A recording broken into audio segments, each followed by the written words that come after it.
I found out my husband and my sister were stealing my inheritance on the same day I buried my mother, and they thought grief had made me too weak to notice.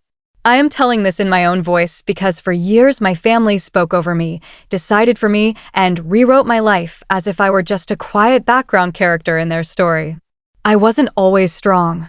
I was the youngest daughter, the agreeable one, the woman who kept the peace at family dinners and swallowed sharp words to avoid conflict.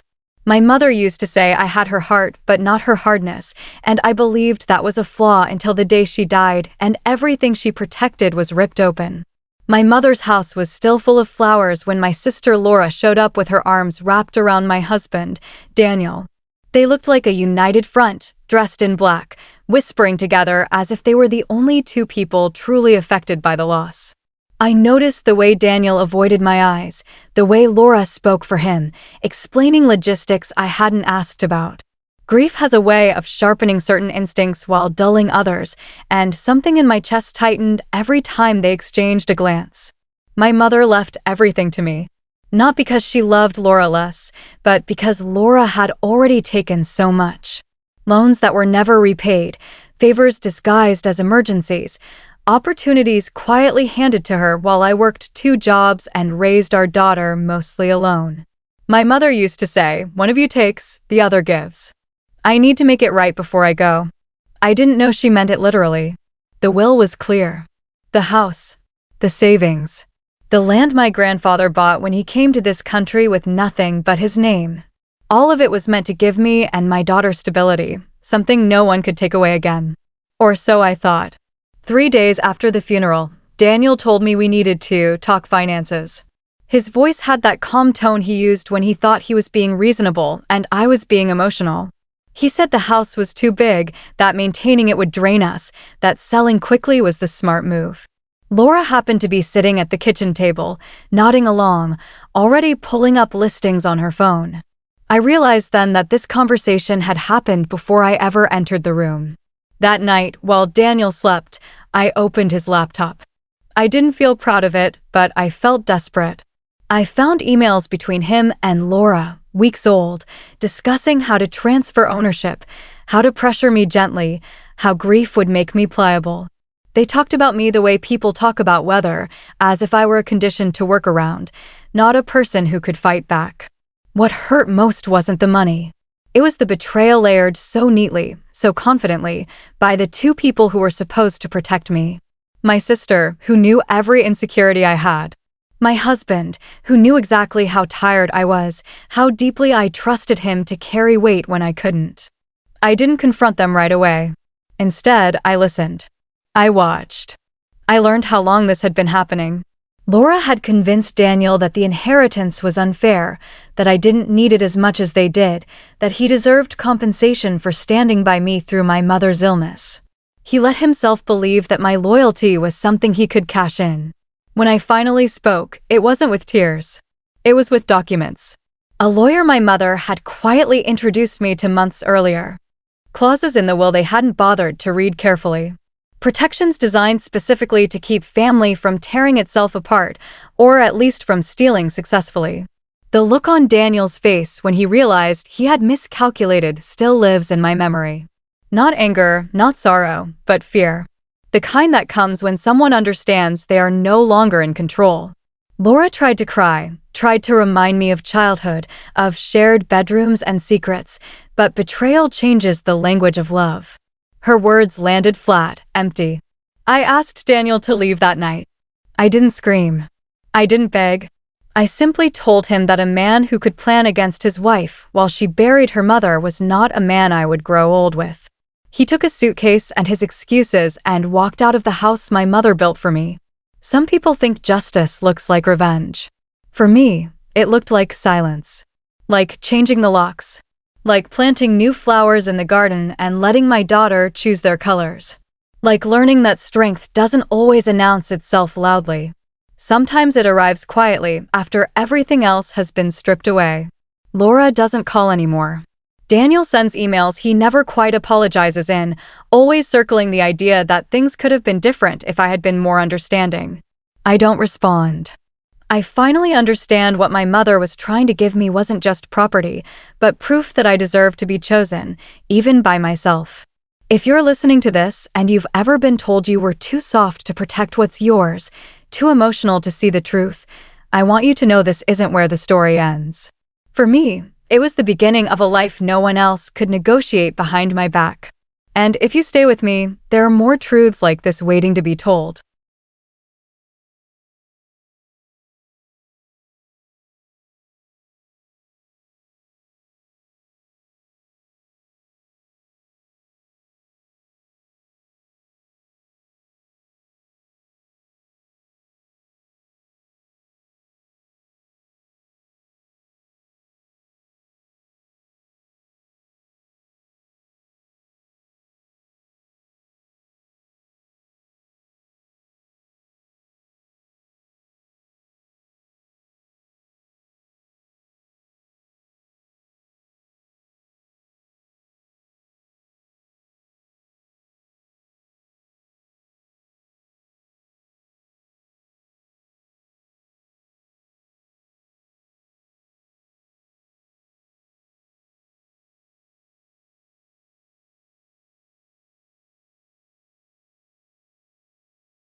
I didn't drive straight home. I drove to Willow Ridge. The road there was narrow and familiar, winding through trees my grandfather had planted himself decades ago. Every mile felt like a memory resurfacing, him teaching me how to drive, his hand steady over mine, telling me that land remembered the people who respected it. As I pulled through the iron gate, the weight of what had left me finally settled in. This wasn't just property. This was his last line of defense. The house stood exactly as I remembered it. White siding, wraparound porch, windows dark but watchful. I half expected him to step out and scold me for being late. Instead, the silence greeted me like a held breath. Inside, everything was untouched. Furniture covered in linen, the faint scent of cedar and old books. I walked room to room slowly, as if the walls might whisper instructions. That's when I noticed the desk in his study. The bottom drawer was slightly open. Inside was another envelope. This one wasn't sealed. It held a leather-bound journal, my grandfather's. I sank into his chair and opened it, my fingers tracing the familiar indentation of his handwriting. The last entries were dated only weeks before his death. Margaret has been asking questions, one line read. She thinks him confused. She thinks wrong. I flipped the page. I've seen how they circle, how they count what isn't theirs yet. Claire is the only one who visits without wanting something. Tears blurred my vision, but I kept reading.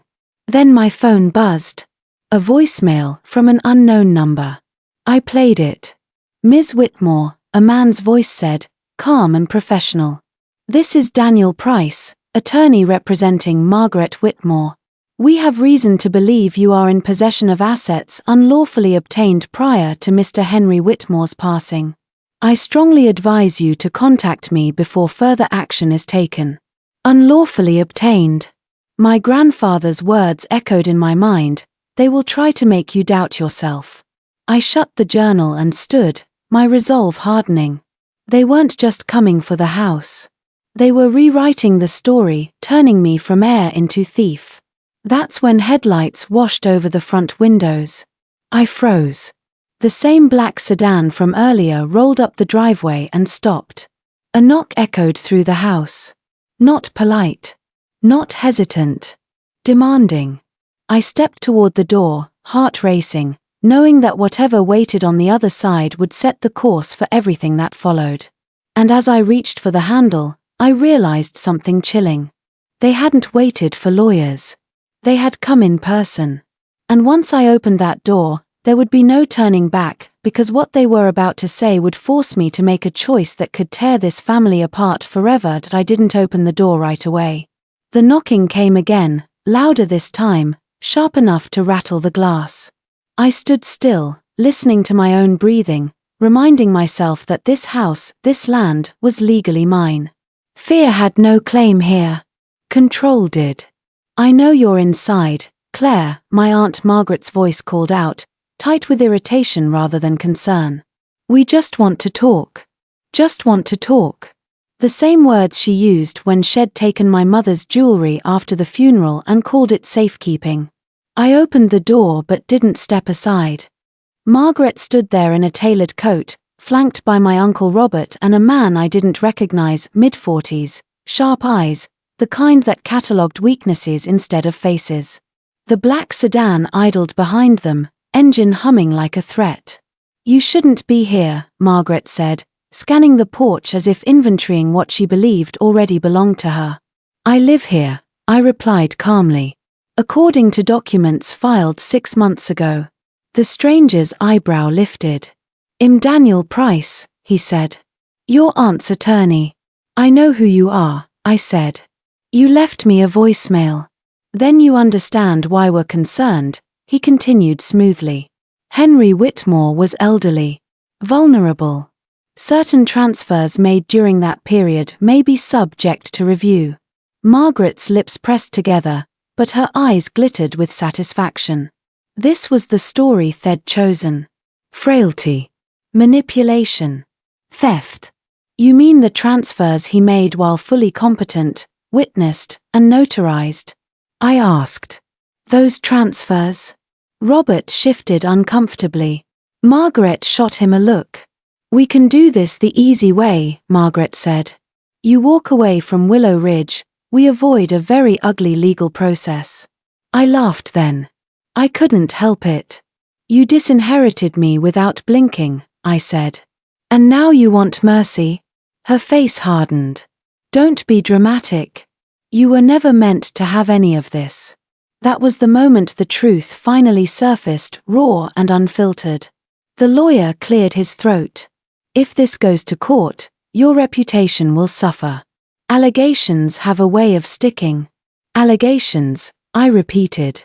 Or lies. I stepped back inside and picked up the journal from the desk, holding it up so they could see it clearly. He wrote everything down, I said. Dates. Conversations. Intent. Including the pressure you put on him to change the will. Margaret's composure cracked for half a second. You have no idea what you're playing with, she snapped. I do, I said softly. And I'm done being quiet.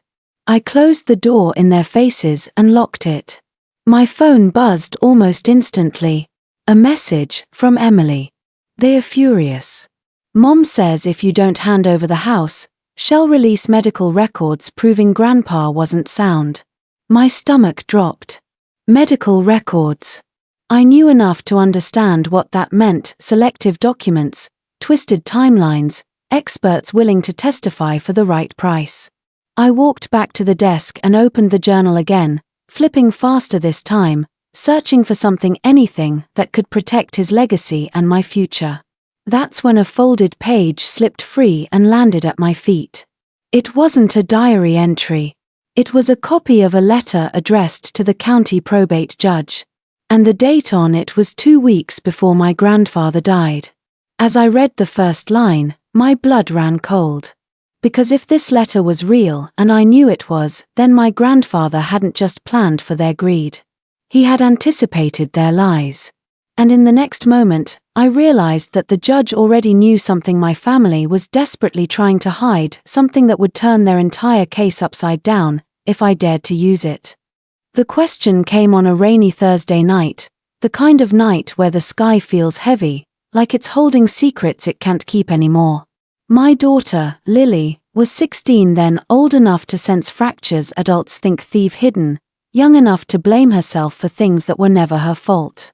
She stood in the doorway of my bedroom, twisting the sleeve of her sweater between her fingers, and asked, almost in a whisper, "Mom, if someone hurts you but says they are sorry, are you supposed to stay?" I felt the air leave my lungs. In that instant, every year of my silence lined up in front of me like a jury. All my strategies, all my patience, all my strength suddenly faced one terrifying question. What was I teaching my daughter about love? About loyalty? About the price a woman should be willing to pay just to keep a family looking whole? I patted the bed and she sat beside me. I didn't answer right away. Because the truth deserved care.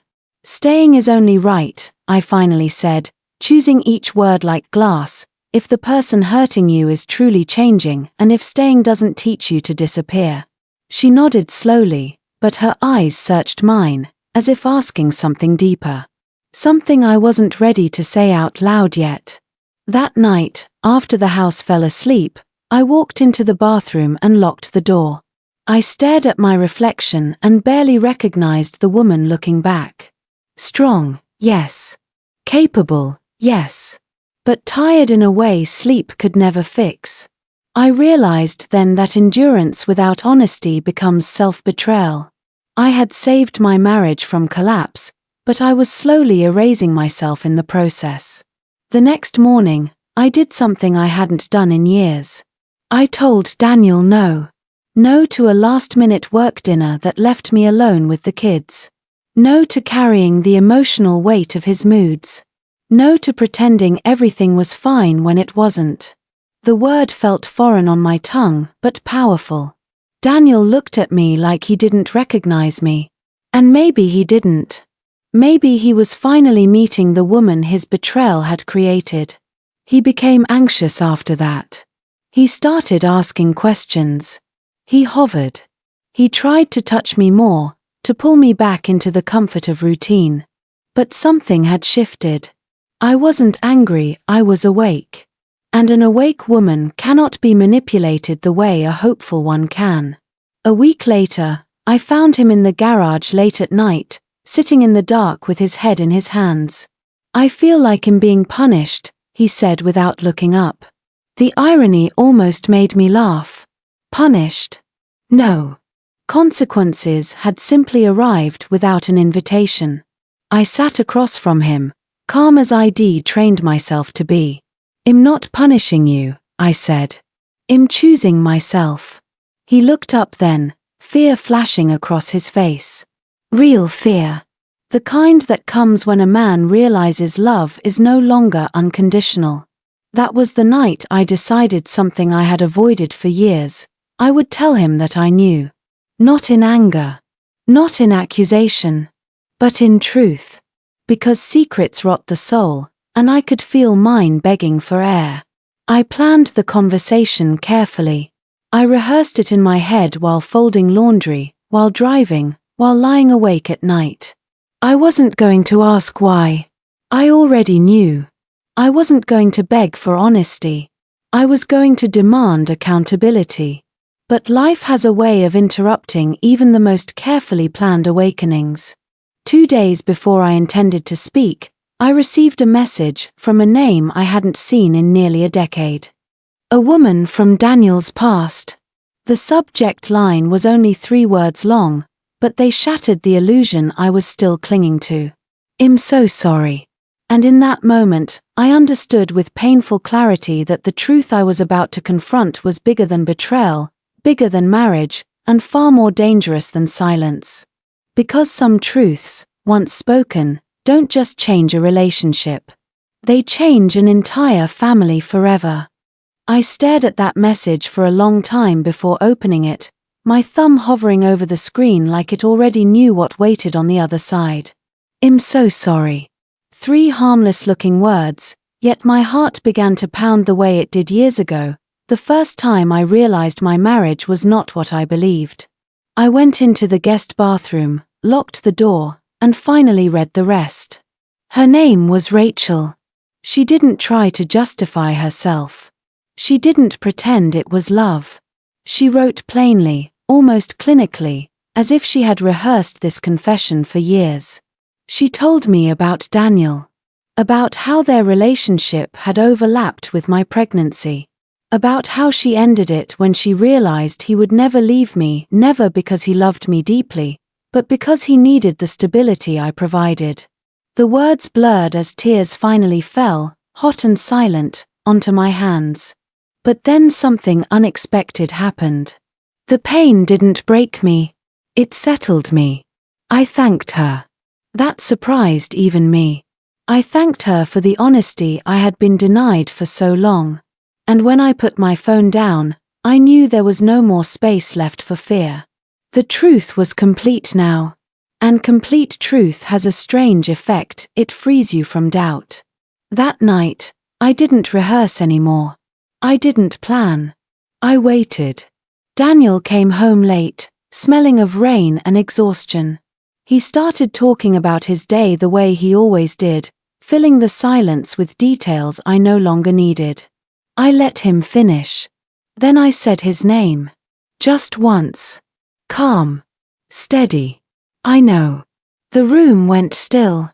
He laughed at first. A nervous, disbelieving laugh. Know what? He asked. And that's when I realized how deeply he had underestimated me. I know about her. About them. About all of it, I said, my voice unwavering. I didn't raise it. I didn't cry. I looked him straight in the eyes and watched the color drain from his face. That was the moment his past finally caught up to him. He tried everything, denial, confusion, remorse. He reached for my hands and I pulled them back, not in anger, but in finality. Don't, I said quietly. This conversation isn't about you explaining. It's about you listening. I told him how long I had known. Years. I told him how I stayed. How I carried the weight so our children could have stability. How I watched him rebuild his image while I rebuilt my spine. By the time I finished, he was crying. Full, shaking sobs. And for the first time, I felt no urge to comfort him.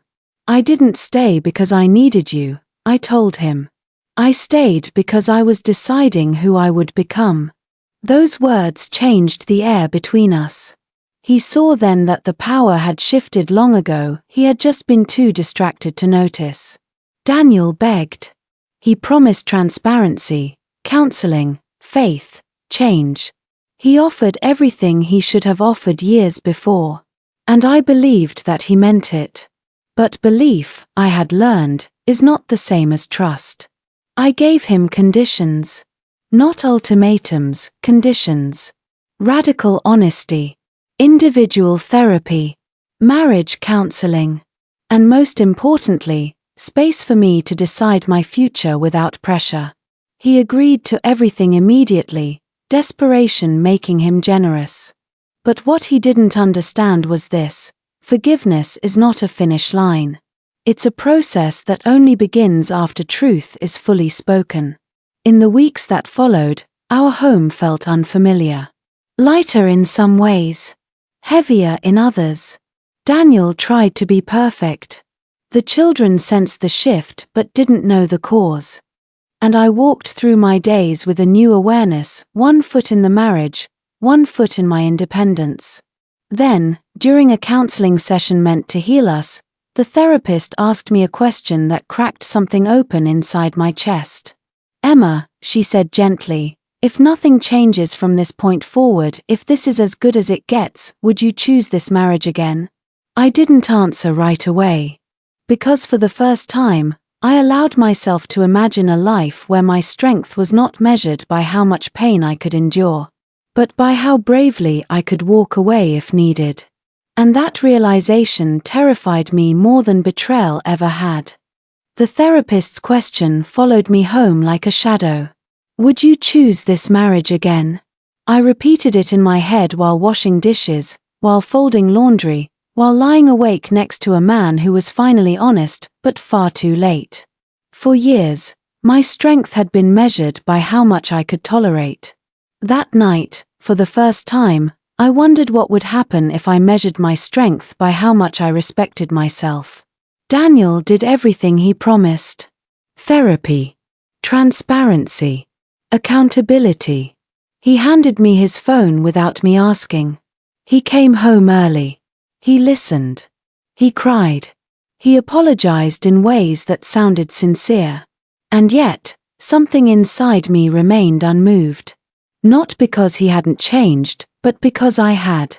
I began to understand a truth many women never allow themselves to face. Sometimes a man changes only after a woman outgrows the version of love that once accepted less. I wasn't angry anymore. I wasn't bitter. I was clear.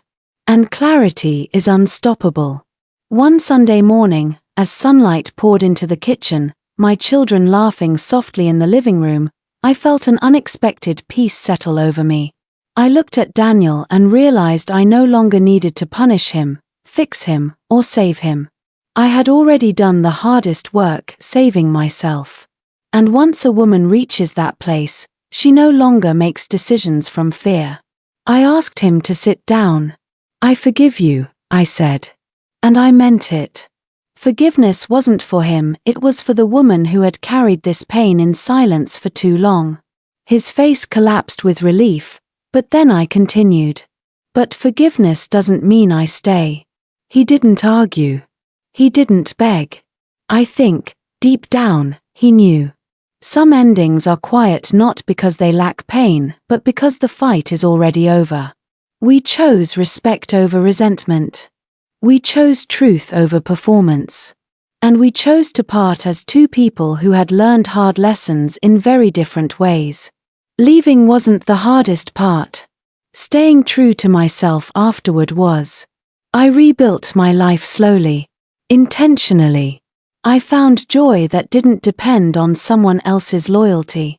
I taught my daughter that love should never require self-erasure.